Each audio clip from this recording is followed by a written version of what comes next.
Hey, Pastor Adriel. Thanks for the show. Thanks for what you're doing. I had a question about church discipline. When church discipline is exercised in the local church, kind of a 3 or 4 step process laid out in Matthew 18 of go to them, you and him alone, go to them with another brother, that it may be established at the mouth of 2 or 3 witnesses, take them before the congregation being step 3, and then let them be to you like a tax collector and a sinner is step 4. So a couple questions about that.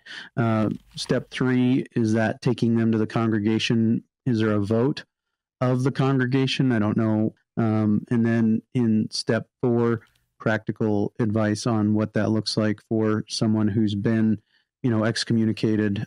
What kind of interaction is acceptable, or is there a hard and fast line in that applies to all cases? Thanks again.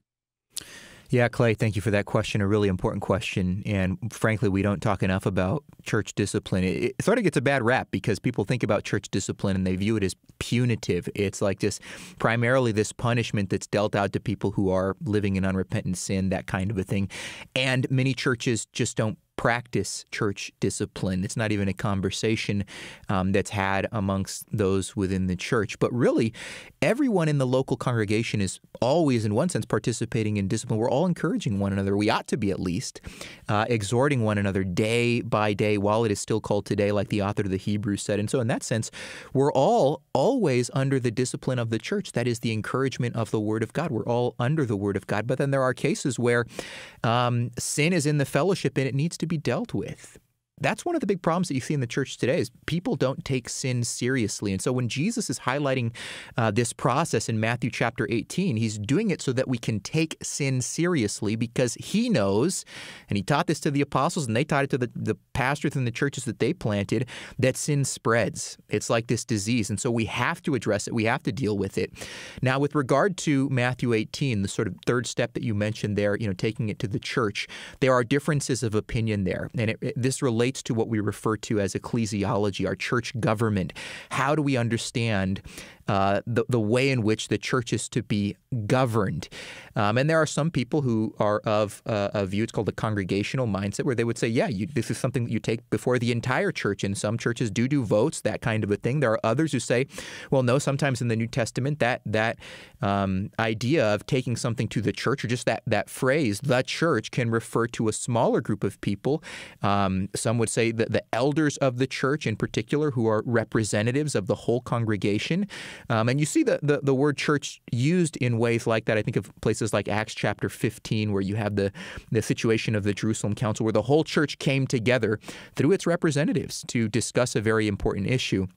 And then in terms of practically speaking, say someone goes through the process of church discipline and they've been excommunicated.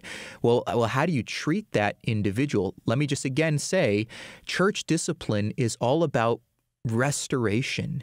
It's pursuing the best for another person. It's helping them to see you're engaging in behavior in a sin that is going to destroy your life. And ruin your relationships. That's what sin does. And so we have to take it so seriously. And Paul talks about this in 1 Corinthians chapter 5, actually a situation where church discipline needed to be enacted. And he says to the Corinthians in 1 Corinthians chapter 5, verse 9, I wrote to you in my letter not to associate with sexually immoral people, not at all meaning the sexual immoral of this world or the greedy and swindlers or idolaters, since then you would need to go out of the world. But now I am writing to you not to associate with anyone who bears the name of brother if he is guilty of sexual immorality or greed or is an idolater or reviler, drunkard, or swindler, not even to eat with such a one. And so Paul is saying, look, if somebody's gone through this process, if they've been convicted of being an idolater, that kind of a thing, don't just hang out with them like you normally would, get together and watch the football game and have dinner and laugh and joke as if there's nothing wrong. No, they're engaging in a sin that is going to destroy them. Now, that doesn't mean that we don't continue to love them and reach out to them and share Christ's goodness with them, even inviting them to church. I mean, they could still be there to hear the preached word. But we don't treat sin as if it's not an issue. If you saw someone on the side of the road, gasping for air, struggling for life, about to die, you would do something. At least I hope that you would, that we would. Well, we'd have to take action because the situation was so severe.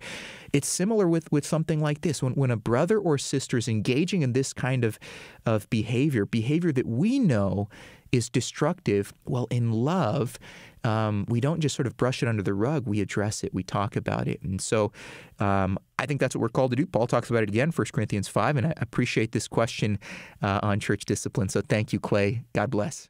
Hey friends, thanks for watching that video. I trust that it was encouraging to you. Please be sure to subscribe to our YouTube channel if you're looking for more great content coming from Core Christianity. And if you haven't done so yet, would you give this video a like? It's one of the ways that we can continue to get the word out. So like this video and subscribe to our channel for more content. May the Lord bless you.